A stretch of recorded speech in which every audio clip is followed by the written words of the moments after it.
श्री शिवाय नमस्तुभ्यम। हम सबको पता है कि 30 दिसंबर को सोमवती अमावस्या का बहुत ही विशेष दिन है। जितनी भी अमावस्या साल भर में होती है उनमें सबसे बड़ी अमावस्या जो होती है उसे सोमवती अमावस्या हम लोग कहते हैं। और आप सभी लोगों को आटों की 7 गोलियों को लेकर के एक छोटा सा उपाय करना है जिससे साल भर आपके घर में कभी पितृदोष नहीं लगेगा और आपके पितरों की कृपा आपके घर के ऊपर हमेशा बनी रहेगी। और आपको पता होगा अगर आपके पितर एक बार खुश हो गए आपको तो फिर आपको जीवन में आगे बढ़ने से कोई नहीं रोक सकता। और एक छोटा सा उपाय हम लोग को अपने घर के गमले में भी करना है, उसकी बात करेंगे। सारे उपाय पूज्य गुरु जी की कथा से सुन के बहुत अच्छे से आपको बताऊंगा, ठीक है ना।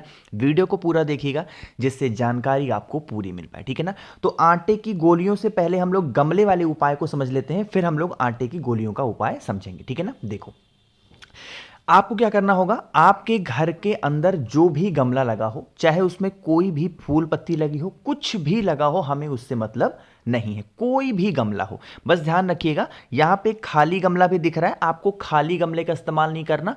जिस गमले में कोई भी पेड़ पौधे लगे हों उसके अंदर आपको एक छोटा सा काम करना है। क्या करना है, आपको एक पार्थिव शिवलिंग का निर्माण करना है। लेकिन उस पार्थिव शिवलिंग का एक नियम यह है कि उसमें ये जलाधारी वगैरह कुछ भी नहीं होना चाहिए। ये जो सर्प देवता है ये भी नहीं होंगे, ना तो ये पूरा हस्तकमल, कुछ भी नहीं बनेगा। सिर्फ और सिर्फ मैं थोड़ा सा आपको इसको मोटा करके दिखा दूं, सिर्फ आपको इतना पोर्शन अपने घर के गमले में बनाना है जितना मैंने क्या किया है, ब्लू कलर से पेंट किया है, ठीक है ना।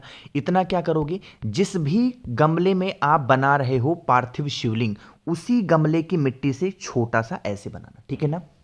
बनाने के बाद में अपने पितरों का ध्यान करते हुए, स्मरण करते हुए जो कुछ भी चढ़ाना हो, मतलब जो कुछ भी आपके पास में पूजा पाठ से संबंधित हो, सारी चीजों को चढ़ा दो। लास्ट में एक चुटकी काला तिल कुंदकेश्वर महादेव के नाम से चढ़ा करके और फिर एक लोटा जल चढ़ाना। कोशिश करिएगा यह उपाय शाम के टाइम पे प्रदोष काल में करेंगे या फिर सुबह 10 बजे से पहले। इन दोनों टाइम में से जो टाइम आपको परफेक्ट लगता हो अपने अकॉर्डिंग उस उपाय को करेंगे, ठीक है ना। इतना करने के बाद में आपको दीपक भी लगाना होगा। उपाय करने से पहले दीपक लगेगा, घी का दिया, गोल बत्ती का।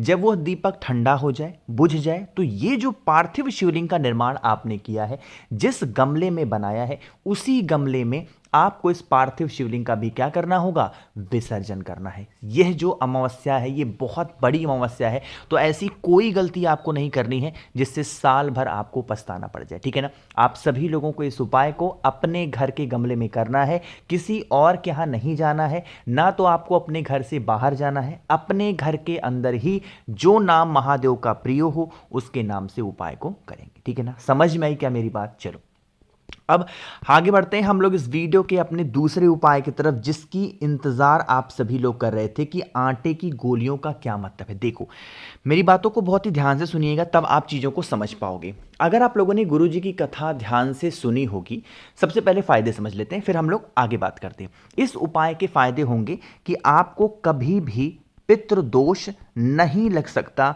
2025 में, ठीक है ना, क्योंकि ये 2024 की आखिरी सोमवार है और आखिरी सोमवती अमावस्या भी है।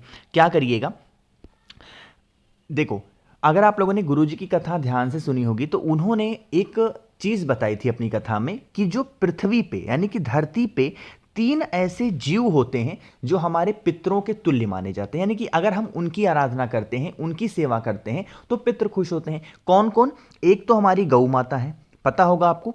एक होते हैं कौवा, ठीक है ना, ब्लैक वाले कौवा। और दूसरा और तीसरे नंबर पे क्या होते हैं? कुत्ते, ठीक है ना।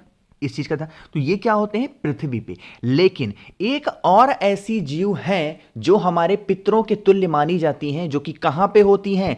आपके घर के आसपास में जो भी नदी, तालाब, सरोवर, कुआं, बावड़ी होता है, उसके अंदर जहां पर भी मछलियां रहती हों, आपको क्या करना है, अपने घर से 7 दाने, बस बहुत, देखो ये जो मैंने आपको बना करके दिखाया है ना, ये तो बहुत बड़े बड़े हैं, इतने बड़े बड़े नहीं, बहुत ही छोटे छोटे, कम से कम 7, ज़्यादा से ज़्यादा आपकी इच्छा हो सकती है, जितने ले सकते हो उतने ले लो। बहुत ही बारीक बारीक छोटे छोटे आटे के दाने लेना। आपके घर के आसपास में कोई भी कुआं हो, बावड़ी हो, जलाशय हो, जिसके अंदर मछलियां निवास करती हैं, रहती हैं, अगर अपने पितरों का स्मरण करके अपना चेहरा साउथ डायरेक्शन, यानी कहने का मतलब क्या है, दक्षिण दिशा की तरफ करके अगर आपने इस उपाय को कर लिया तो यकीन मानिए आपके पितृ बहुत ज्यादा तृप्त हो जाएंगे। एक वर्ड मैंने इस्तेमाल किया है, तृप्त।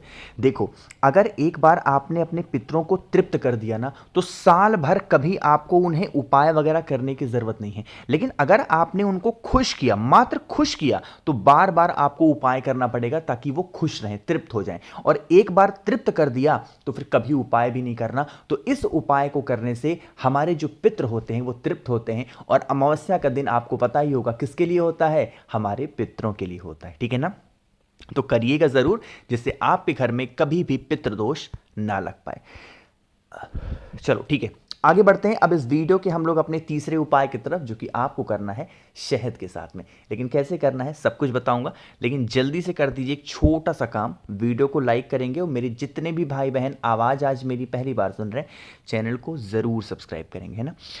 चलो समझने की कोशिश करते हैं। तो शहद यहाँ पे आपको दिख गया होगा, तो शहद से आप एक अंदाजा लगा सकते हो कि ये उपाय किसके लिए होगा, घर में मिठास भरने के लिए। मतलब क्या है कि अगर घर का कोई भी इंसान आपके क्रोधी प्रवृत्ति का है, मतलब हर छोटी बातों को लेके चिल्लाना, गुस्सा करना, मतलब घर के बाहर की पूरी टेंशन आकर के घर के अंदर उतार देना, ऐसी सिचुएशन घर में बनी है, आप इस उपाय को करेंगे, ठीक है ना। देखो सॉरी, क्या करना है, आपको इस तरीके से लेना होगा शहद। शहद की मात्रा कोशिश करेंगे कि आप कम से कम 1 चम्मच के आसपास शहद लीजिएगा, तब जाकर के इसका बेनिफिट आपको अच्छा मिलेगा। तो 1 चम्मच शहद ले लिया। साथ ही साथ आपको महादेव की सबसे प्रिय चीज भी लेनी है, और वो क्या होती है, बेल पत्र लेनी है। कितनी बेल पत्र, मात्र 1 बेल पत्र लेनी है, ज्यादा नहीं लेना।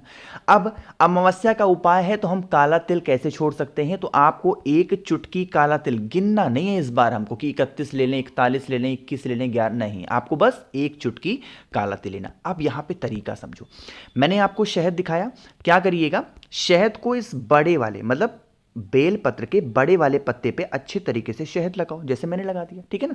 शहद लगाने के बाद में जितने भी काले तिल आपने लिए हैं, इस शहद के ऊपर चिपकाना। अब जब शहद के ऊपर काले तिल को चिपकाना, तो जो व्यक्ति घर में क्रोध कर रहा है, जिसकी वजह से आप परेशान हो, उस व्यक्ति का नाम और गोत्र बोलेंगे। फिर आप इस बेलपत्र को उठाना, एक तांबे के लोटे में जल भर लेना और पहुंच जाना महादेव के शिवलिंग के पास में। अब यहां पे मैंने आपको बता रखा है कि सीधा महादेव के शिवलिंग के ऊपर ही बेलपत्र को चढ़ाना है, लेकिन ध्यान रखिएगा इस बार जो डंडी होगी माता अशोक सुंदरी की तरफ होगी, और पत्ती का पोर्शन किसकी तरफ होगा, आपकी तरफ होगा। और लड़ाई झगड़े को दूर करने के लिए एक बहुत ही फेमस सा नाम है, मैं यहां पे फिर से लिख रहा हूं, उस नाम को याद हो गया होगा आपको। क्या लिखा हुआ है बताओ भाई, नीचे कॉमेंट सेक्शन में क्या लिखा है, हाटकेश्वर महादेव, है ना।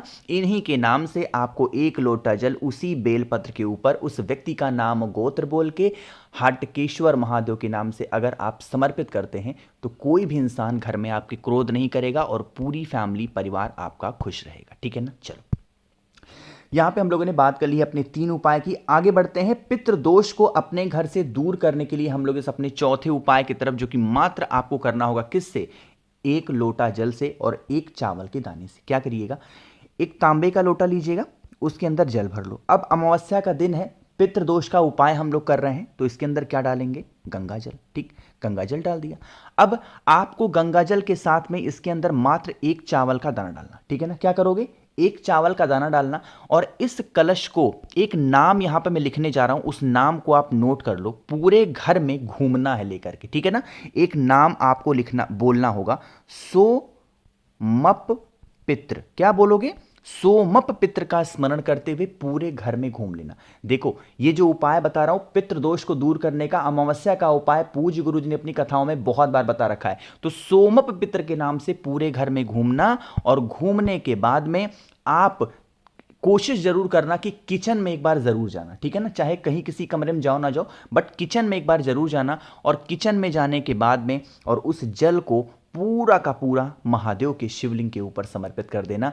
यकीन मान लीजिए कभी भी घर में आपके पितृ दोष नहीं लग सकता और आपके पितरों की कृपा आपके ऊपर हमेशा बनी रहेगी। और जब हमारे पितरों की कृपा हमारे ऊपर बनी होती है तो कभी हमें जीवन में कोई तकलीफें परेशान नहीं करती हैं। कोशिश की है मैंने आप सभी को सारी बातों को अच्छा समझाने की। देखो, अगर आपको मुझसे जुड़ना है, कुछ चाहिए, कुछ मंगाना हो पूजा पाठ से संबंधित, 9005643345 ये मेरा व्हाट्सएप नंबर है, मैसेज करिएगा। सारी चीज़ें आपके घर पे मैं पहुंचाऊंगा बहुत ही कम प्राइस में। तो वीडियो पसंद आई हो तो लाइक करिएगा। मेरे जितने भी भाई बहन आवाज़ आज मेरी पहली बार सुन रहे हैं, चैनल को ज़रूर सब्सक्राइब करेंगे। कुछ पूछना है नीचे कॉमेंट सेक्शन में ज़रूर पूछिएगा। श्री शिवाय नमस्तुभ्यम।